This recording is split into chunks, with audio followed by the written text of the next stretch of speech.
Alright, sorry if I still sound sick, because I filmed that one yesterday, and of course I'm still sick because it's tomorrow. Anyway, after Virgil's anti-capitalist lecture, they stand up and walk into the 7th circle. Before they actually make it in, they see the entrance is guarded by the Minotaur.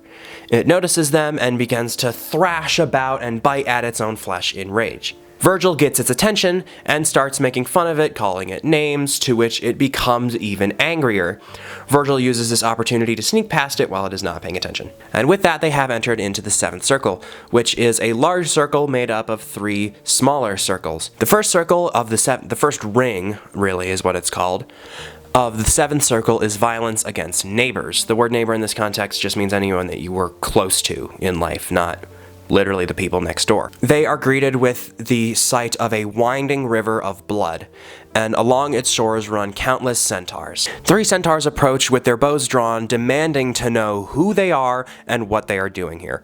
Virgil explains, oh, we're just crossing through, it's fine, we're on a mission from God, and whatever. They keep talking for a bit, and one of the centaurs introduces himself and the others, some bad, some good. Dante put all centaurs in hell because of their inherently brutal nature, yet he also included Chiron, who taught Achilles in life and was very kind and righteous, so it's weird that he's here. So, not all centaurs. Also, one of these centaurs is named Pholus, who has been mentioned by several other poets at the time, and we don't really even know who he is. One of the centaurs notices that Dante is alive, and is like, hey, what are you doing here? You're alive, you're not supposed to be here. And Dante's like, we're on a mission from God, we just told you that. This centaur then turns to his companion Nessus and tells him, hey, guide them through the first ring. In life, Nessus attempted to abduct the wife of Hercules, but was killed by him with a poisoned arrow. As he lay dying, he told the wife that his blood-stained shirt would work as a love charm should Hercules' love falter. When this inevitably happened, she gave him the shirt and Hercules got poisoned to death. As they walk, Nessus points out several people who are drowning in this boiling river of blood, like Alexander the Great, who is closer to the shore and not fully submerged, and Attila the Hun, who is fully submerged and is drowning in boiling blood forever. Peachy. They also see several people try to escape, but the centaurs just shoot them with arrows and push them back into the river. After a short walk, they arrive at the entrance to a forest, to which Nessus bids them farewell and leaves. The poets enter into the forest, and Dante is very perplexed by the trees in here. They are massive, dead black trees with knotted trunks and twisting branches.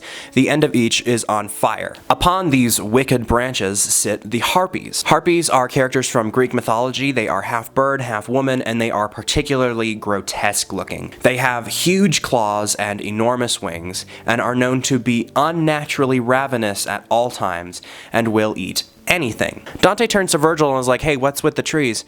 And Virgil goes, let me show you. Break one of the branches off. And Dante's like, okay, Virgil. So he does so, and the tree begins to scream in agony. Dante is understandably frightened by this, and the tree starts shrieking at him, asking, why would you do that? What is wrong with you? Virgil turns to the tree and goes, oh, my friend, he's not from around here. He wouldn't have believed me if I told him you were alive, which is absolutely preposterous.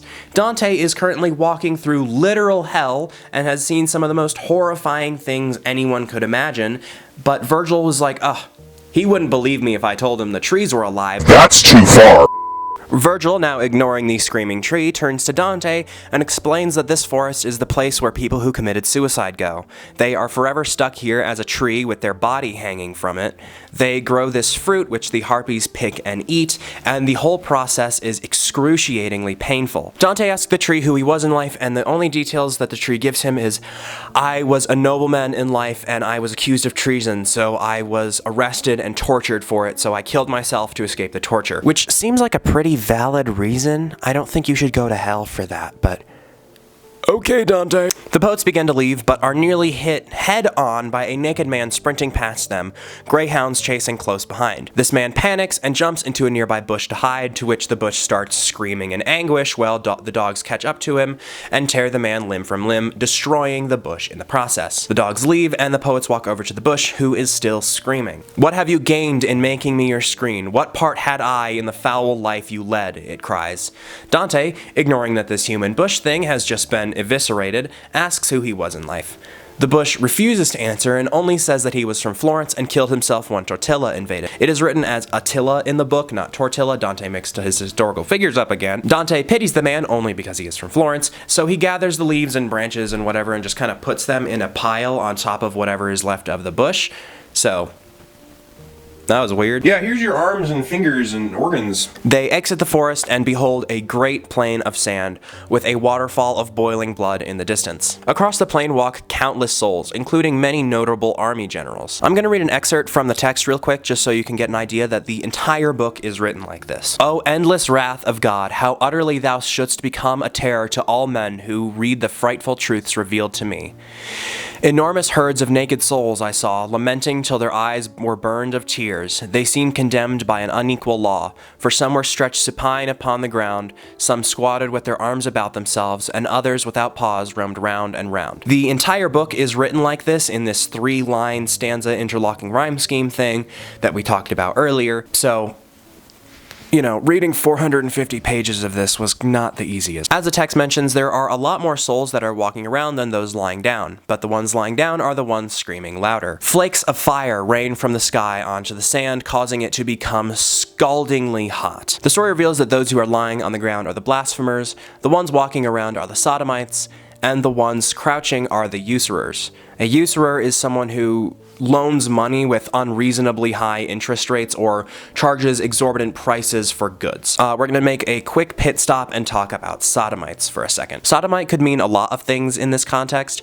It could mean people who engage in anal or oral. It could be people who engage in non-procreative sex, people who have sex with animals, and or homosexuals. Historian consensus is that in Dante's work, sodomites are most likely homosexuals and could possibly include straight people who engaged in anal and oral. It is likely not bestiality because bestiality is never directly mentioned in the Divine Comedy, despite Dante having knowledge of it. Take the Minotaur, for example. Nowhere is Pasiphae, the mother of the Minotaur, mentioned, which is odd because she definitely had sex with a bull. So it's possible that Dante didn't include bestiality because it is something so heinous that he didn't even want to talk about it, or because he forgot, or because that's not what sodomite means to him. It's impossible to tell, but it was most likely about gays. Also, this is such a ridiculous group of people to put in the same layer of hell.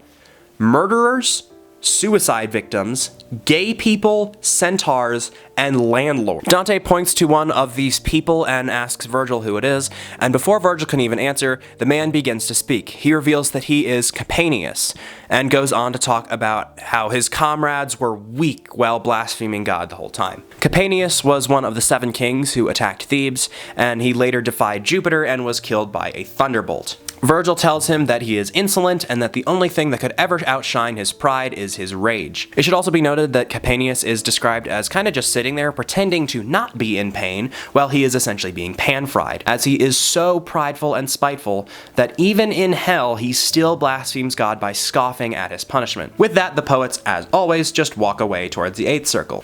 During this walk, Dante asks, "Hey, Virgil, where do all of the rivers in hell come from?" And Virgil is like, easy. Underneath the island of Crete, there's a giant man with a head of gold, arms and breasts of silver, a stomach of brass, legs of iron, and a right foot of terracotta. Dante takes this at face value and does not ask any more questions. For some reason. If it were me, that would be the only question I would be asking. Why is there a giant metal guy under the island of Crete weeping boiling blood? They continue to walk along the river towards the 8th circle, which is far below them at the foot of a great cliff. Suddenly, a sodomite runs up to Dante, and he immediately recognizes the man as Ser Brunetto Latino. Brunetto Latino, or Latini depending on which source you're reading, was the man who mentored and cared for Dante after his father's death. Dante speaks of him with high reverence and as a teacher, despite placing him in hell. Some historians say that Brunetto may have been accused of sodomy in one form or another, likely homosexuality, in his life, and thus he is down here in hell. As they talk, Dante begins to feel bad for the man and almost has a human moment. Almost. But before he can actually have a cognizant thought and pity someone who is suffering unjustly for all of eternity, the man runs off and Dante's NPC brain just goes to the next thing. This next thing being a group of souls floating over the edge of the cliff, screaming and crying while their bodies distort in various ways. They see Dante and float over. Dante immediately recognizes these guys as Jacopo Rusticucci, Guido Guerrera, and Techiajo Aldobrandi, which were mentioned way earlier if you even remember. Jacopo Rusticucci was a Florentine knight who Dante greatly admired. Not much is is known about his life, including his death and birth date. The only real records we even have of Jacopo are from Dante, and his name being passingly written on government documents from 1235 to 1266. But other than that, it's just Dante, and nobody really even knows why Dante put him where he did in hell. Guido Guerrera was a Guelph leader. The Guelph were a part of the House of Wealth, the family of the Dukes of Bavaria, and a prominent political faction in 1200s Italian politics. Dante is the only known person to mention Guido as being a sodomite. And Techiaio Aldobrandi was a knight from the Adimare family of the Guelph nobles. He and Guido worked together to fight against the Ghibellines of Siena in Monteperti. He is another example of Dante just calling people sodomites with absolutely no backing evidence and absolutely nobody else agreeing. They ask him about Florence, and Dante is like, oh, well, it's not in the best shape right now. So the three souls leave, and Dante takes off a rope that is tied about his waist and dangles it over the edge of the cliff. Shortly, a figure with a, quote, shape to astonish the most doughty soul begins to climb it. This is a miracle. Dante is nowhere near strong enough to hold this, and his sudden introduction of this random, weak plot device is certainly unimpressive by modern standards, so it seems totally ridiculous. Because it is, but it was less ridiculous in the 1300s because writing conventions had not taken too much shape yet, and introducing random stuff to the plot was fine, I guess. The creature crests the cliff and its full form is revealed. It is Geryon, a creature from Greek mythology that Hercules fought and killed. He was originally a three-headed giant. Dante changed him, and now he looks like this. Although there are many, many different depictions of how Dante describes him. Some are cool, like this one, and also this one, but it's entirely inaccurate to the story. And some of them are kind of silly looking, like this one. What is that neck, bro? They marvel at the creature for a moment, and then Virgil climbs on its back and beckons for Dante to do the same. He does so, and Virgil tells Geryon to, quote, bear well in mind of his living weight. Since Geryon is used to carrying around souls, and they have no weight, he has to be a little more careful since Dante is a human person with flesh and bone. They begin to fly down this cliff, spiraling around a waterfall of boiling blood, and the entire time Dante is screaming and crying and whatever, before they land on a rocky terrace where they get off and Geryon just leaves, I guess. And they are now in the 8th circle of hell, which we are going to have to stop here and cover in the next video, because the amount of content in the 8th circle is absolutely ridiculous. Brace yourself for whatever's coming next.